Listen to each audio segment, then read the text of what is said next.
Welcome back to the American Dream. We have two very special guests who have come back onto the show today. Tracy Frick Esquire, who is the founding partner of Frick Trent Lizio, as well as Christina Lizio Esquire, partner at Frick Trent Lizio. Ladies, welcome back to the American Dream. Thank you. Thanks. Yeah, it's so great to have you. And so today's topic is really interesting as we kind of talk a little bit about both the Carolinas. So it's my understanding that really the greater Charlotte area comprises of areas in North Carolina, but as well as suburbs right across the border in South Carolina. So as a home buyer, are there key factors that you should know before choosing a home depending on what state it's in?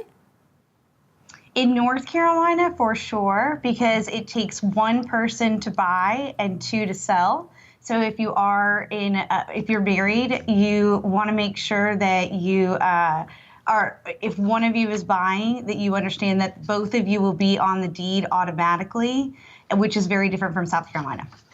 Yes, so South Carolina is totally different. In South Carolina, you can buy and sell freely, which means if you're married, you can purchase a home and sell a home without your spouse's consent, and it is not an operation of law that when you do buy, that the spouse is automatically added on title. And as a matter of fact, there's certain language that vests in the deed that ensures that. Okay, so do other factors also come into play depending on where you buy? So in North Carolina, the taxes are assessed as if you were it doesn't matter if it's owner occupied or not owner occupied. The taxes are assessed at the same rate, which is very appealing if you are buying investment property in North Carolina. And South Carolina, again, is extremely different. In South Carolina, there's an occupied rate and a non-owner occupied rate. The occupied rate is at 4%, and the non-owner is at 6%, but it's actually 60% less on your tax bill. And the reason for that is South Carolina taxes for schools, and they do that for investment properties and second homes. So if you're looking to buy as your primary residence in South Carolina, it's a great option to move across the border. But if it's going to be an investment home, North Carolina is definitely the way to go. All right. And how about tax exemptions for veterans or seniors? In North Carolina, if you are 100% disabled as a veteran, then you are able to write off the first $45,000, which is different than South Carolina. In South Carolina, it is different also. In South Carolina, if you're 100% disabled, you're tax exempt, meaning you don't pay property taxes at all.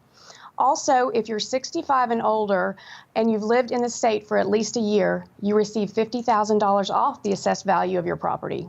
Oh, wow. So there are quite some differences just between the two. So I imagine there might be some examples or stories you guys have of people trying to navigate these waters, and especially in a place like Charlotte, yes, where it kind of splits the state. Do you guys, are these all common questions that you get? Every day, especially if we have a realtor that practices in Charlotte all the time and they sell a home in South Carolina, everyone's confused. Same thing if you have a South Carolina realtor that comes up to North Carolina. So we try to educate home buyers of the differences before they move, so they'll be educated.